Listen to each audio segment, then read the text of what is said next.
ഏവർക്കും എൻ്റെ സ്നേഹ നമസ്കാരം. മലയാളികളുടെ ദേശീയോത്സവമായ പൊന്നോണം ഒരിക്കൽ കൂടി വീട്ടിലെത്തിയിരിക്കുന്നു. മലയാളികൾക്ക് ഓണം എന്നത് വെറുമൊരു ആഘോഷമല്ല, മറിച്ചൊരു ഉത്സവം തന്നെയാണ്. ഐശ്വര്യത്തിന്റെയും സമൃദ്ധിയുടെയും നല്ല കാലങ്ങളെയാണ് ഓണാഘോഷത്തിലൂടെ അർത്ഥമാക്കുന്നത്. പണ്ട് നമ്മുടെ നാട് ഭരിച്ചിരുന്ന മഹാബലി ചക്രവർത്തി തന്റെ പ്രജകളെ കാണാൻ വർഷാവർഷം തിരുവോണനാളിൽ വിരുന്നെത്തുമെന്നാണ് ഐതിഹ്യം.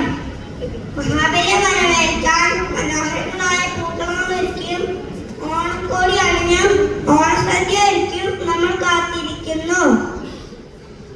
ഓണപ്പാട്ടുകളും ഓണക്കളികളും ആഘോഷങ്ങൾക്ക് മാറ്റിക്കൂട്ടുന്നു.